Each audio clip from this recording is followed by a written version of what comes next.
नमस्कार आप सभी को। मैं मिस मोतोमिमी और आप देख रहे हैं अरुण भूमि समाचार। आज हमारे साथ मौजूद है उनता एलोजी, जो कि दिबांग वैली डिस्ट्रिक्ट के डिस्ट्रिक्ट जनरल सेक्रेटरी बीजेपी कम स्टेट एग्जीक्यूटिव मेंबर किसान मोर्चा। आप सभी को याद होगा, हमारे पिछले वीडियो में 16 दिसंबर को एक वीडियो अपलोड हुआ था जहां दिबांग वैली डिस्ट्रिक्ट के विधायक के ऊपर एनएचपीसी कंपेंसेशंस को लेकर एलिगेशंस लगे थे। तो उन एलिगेशंस के ऊपर, इस मुद्दे के ऊपर ये हमारे उनता एलोजी क्लियरिफिकेशन देना चाह रहे हैं। तो आइए उन्हीं से सुन लेते हैं।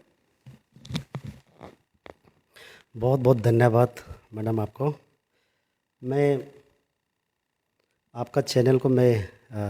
बहुत दिल से, मेरा सबसे मतलब पसंदीदा चैनल है। और उसके बाद मैं हमेशा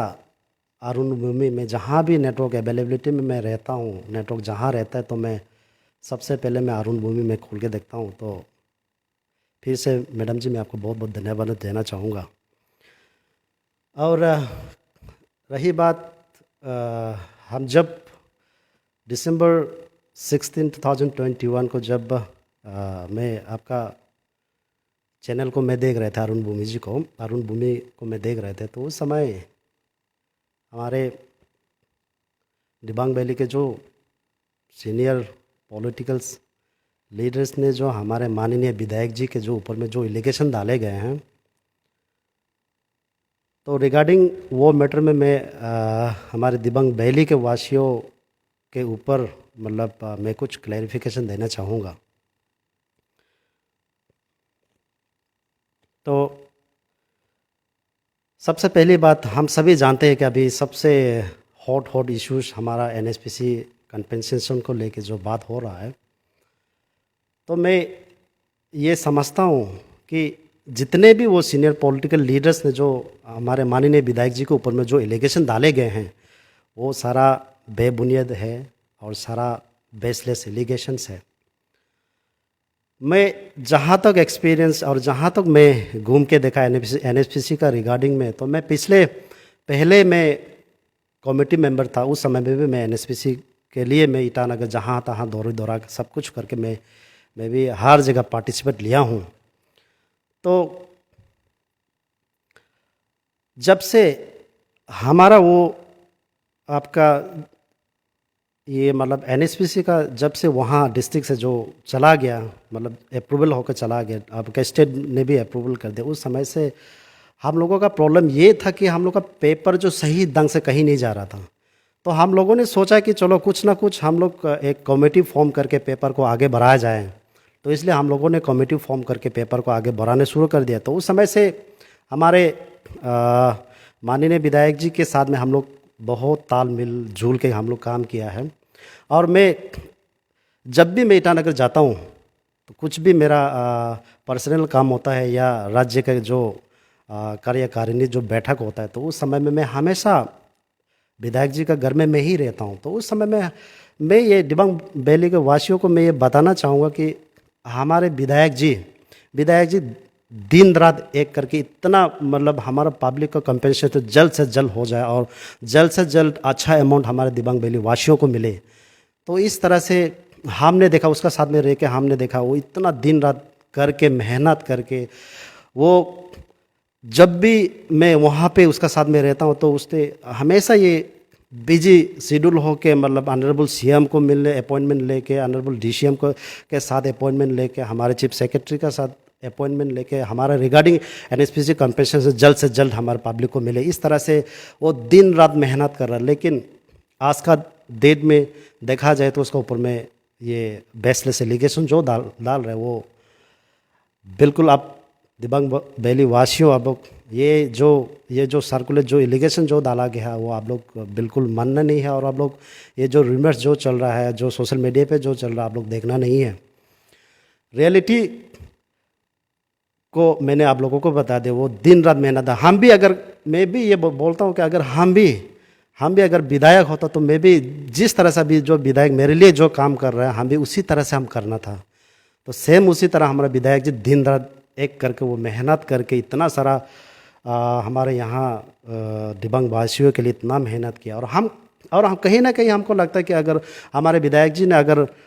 ये नहीं सोचा होता कि पब्लिक को बेनिफिट मिलना चाहिए, पब्लिक को बेनिफिट अगर नहीं देना चाहिए, अगर वो इस तरह का अगर सोच रखा नहीं होने से हम ये समझते हैं कि ये जो 640 करोड़ जो डिस्ट्रिक्ट एडमिनिस्ट्रेशन का अकाउंट में जो आया है, हमको लगता कि इतना अमाउंट नहीं आना था। इसलिए मैं बार बार दिबांग वैली का वासियों को मैं बार बार यही समझाने की कोशिश करूँगा, कि बताने की कोशिश करूँगा कि देखिए वो हमारे दिन रात करके इतना मेहनत करके उसने ये काम किया। तो और दूसरी बात जो है, मतलब अभी उसके ऊपर में फिर दूसरी बात एलिगेशन ये डाला गया है कि आपका जो कंपेंसेशन जो है कम करके लो बोल के उसने कैंपेनिंग शुरू किया या सिग्नेचर कैंपेनिंग शुरू किया, इस तरह से जो एलिगेशन डाला गया वो एकदम मतलब सुन के बहुत दुख लगता है क्योंकि ये तय हुआ था कि 11 पैरामीटर्स जो आरजू में जो मीटिंग हुआ, तो 11 पैरामीटर्स का तहत उसके वो मतलब मीटिंग होने के बाद हमारे जो 70-80% आदमी लोग ने ये माना कि चलो हम 11 पैरामीटर्स का मुताबिक ही हम जाएगा। तो इसलिए सेल्फ सिग्नेटरी सेल्फ पार्टिसिपेंट लोग खुद आके आपस में सिग्नेचर कैंपेनिंग करके सिग्नेचर करवा के हमारे डिस्ट्रिक्ट एडमिनिस्ट्रेशन को सौंपा, हमारे विधायक जी को सौंपा कि हम लोग इतना परसेंटेज आदमी लोग हम लोग राजी है कि इतना में भी हम लोग मान जाएगा। तो इसलिए मैं ये समझता हूँ कि ये जो एलिगेशन डाला गया है वो बेबुनियाद है, एकदम बेसलेस चीज़ है। और पहले मैं ये समझता हूँ कि मेरा नॉलेज के मुताबिक मैं ये समझता हूँ कि ये जो अभी एनएसपीसी जो डिसबर्समेंट का जो बात किया, उस दिन हम कुछ मीडिया आपका चैनल का माध्यम से जो एक भाई ने भी स्टेटमेंट प्रेस ब्रीफिंग कर रहे थे, तो उसको भी मैंने देखा, ध्यान से देखा, तो ध्यान से भी सुना। तो मैं ये समझता हूँ कि चलो हमारे दिबांग वैली में प्रॉब्लम डिसबर्समेंट अभी तो इसलिए नहीं हो रहा है क्योंकि हमारा वहाँ में क्लैरिकल इनको जो नॉमिनल इरोड जो है ना, जैसे कि किसी का ऊपर में मान लीजिए 7 lakhs मिलना था, तो उसमें 7 lakhs के जगह एक जीरो आगे तो 70 lakhs हो जाता है।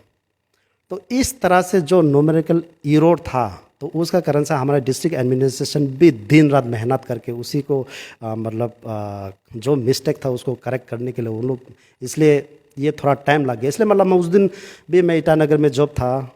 राज्य कार्यकारिणी के बैठक जो हो रहा था, उस समय मैं ईटानगर था, तो माननीय विधायक जी ने हमारे सामने ही 2 टेक्निकल एक्सपर्ट को जो दिबांग वैली में भेजा कि मतलब वो जो नॉमिनल इरोड है जो उसको एकदम क्लियर करने के लिए। तो इसलिए मैं समझता हूँ कि ये जो डिसबर्समेंट का जो बात है वो जल्द ही जल्द हो जाएंगे, तो वो जितना भी करेक्शन करने के बाद जल्द ही जल्द हो जाएंगे, इसका मैं कोई दिक्कत नहीं है। और दूसरी बात, ये जो हाईवे को लेके भी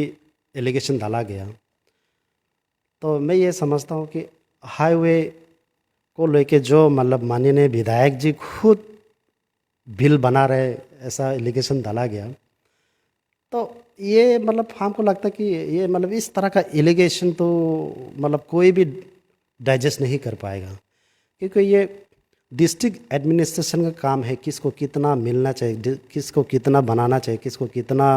कंपेंसेट होना चाहिए, वो डिस्ट्रिक्ट एडमिनिस्ट्रेशन का काम है। माननीय विधायक जी का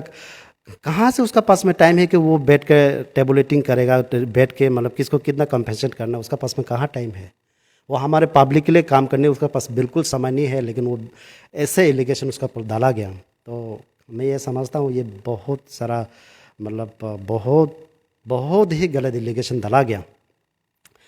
और रही बात जो कंपेंसेट की जो बात कर रहा है कि हाईवे कंपेंसेट की जो बात कर रहा है, तो हमको लगता है कि ये जो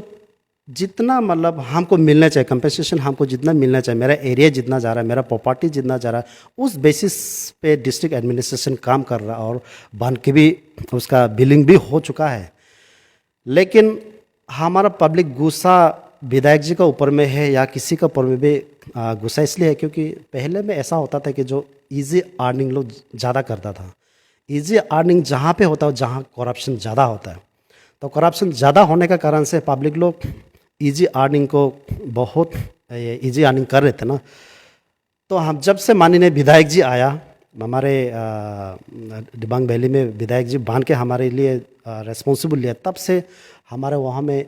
जीरो करप्शन हुआ। जीरो करप्शन होने का बावजूद से कंपनसेशन को किसको कितना मिलना चाहिए उस बेसिस पे हमारे डिस्ट्रिक्ट एडमिनिस्ट्रेशन ने बनाया। अगर करप्शन हमारा दिबांग वैली में अगर करप्शन अभी भी होता तो पहले का जैसा इजी अर्निंग हमको बस थोड़ा सा एरिया दिखा देना, मेरा करोड़ में मेरा बिलिंग हो जाना है, कंपेंसेट हो जाना है, इस तरह का मेंटेलिटी जो है हमारे पब्लिक का अंदर में आ गया, इसलिए वो लोग विधायक जी का ऊपर में गुस्सा होंगे। तो मैं ये समझता हूँ कि हमारे दिबांग वैली में अभी 70% जो है लिटरेट हो चुका है, तो उन लोग धीरे धीरे समझ में आएंगे कि क्या हम किस ढंग से बोल रहे हैं, हम किस बेसिस पे हम बात कर रहे हैं, वो धीरे धीरे उसको समझ में आ जाएंगे। और जो अंतिम में मैं ये बोलना चाहूँगा, जो डेवलपमेंटल एक्टिविटीज़ का जब हम बात करते हैं तो डेवलपमेंटल एक्टिविटीज़ में हमारे माननीय विधायक जी एकदम जीरो कॉम्प्रोमाइज़ है, एकदम मतलब डेवलपमेंटल एक्टिविटीज़ का केसेस में कोई किसी से कॉम्प्रोमाइज़ नहीं है। हम जहाँ वो डेवलपमेंट होना है वहाँ किसी का ज़मीन जा रहा हो या किसी का कुछ हो रहा हो तो वो जीरो कॉम्प्रोमाइज़ है, किसी भी हाल में वो डेवलपमेंट करके रहना। और सभी दिबांग वासियों तो देख ही रहा है कि हमारे माननीय विधायक जी जब से विधायक बन के मेरा दिबांग वैली में आया तब सभी लोग देख ही रहे कितना डिस्ट्रिक्ट कितना चेंज हो गया। हमारा डेवलपमेंटल एक्टिविटीज़ को, मेडिकल्स को लेके, रोड्स को लेके, आपका PMGSY को लेके, इतना मतलब हर जगह कोना कोना जहाँ पे एक घर है वहाँ में भी आपका रास्ता पहुँचाने का कोशिश कर रहा है PMGSY के तहत। तो इसलिए मैं ये समझता हूँ कि हमारा माननीय विधायक जी का जैसा हमको नेता कोई आएगा ना, कि मतलब हमको लगता है कि कोई नहीं आएगा, हमको ऐसा लगता है। तो इसलिए मैं दिबांग वासियों की ओर से मैं यही क्लैरिफाई देना चाहूँगा कि हमारे माननीय विधायक जी का जैसा हमारे नेता कोई हमारे जगह पे नहीं आएंगे। इसलिए मैं सभी दिबांग वासियों को मैं अंतिम में यही बोलना चाहूँगा कि हम सब मिलजुल के काम करेंगे, हम सब विधायक जी के साथ हम लोग काम मिलजुल के काम करेंगे, तभी हमारा डिस्ट्रिक्ट आगे बढ़ेंगे। तो मैं यही के साथ मैं बहुत आपका चैनल को मैं बहुत धन्यवाद देना चाहूँगा। और जितना भी यहाँ है ये जो आपका चैनल को जो देख रहे हैं, तो उन लोगों से भी मैं यही प्रार्थना करता हूँ कि हम सब मिल के काम करें, एक दूसरों को एलिगेशन ना डालें, और हम लोग का कैसे डिस्ट्रिक्ट को आगे लेके जाना है, कैसे डेवलपमेंटल एक्टिविटीज़ को हम लोग आगे लेके जाना, उस चीज़ पे हम लोग ध्यान दें। बहुत धन्यवाद।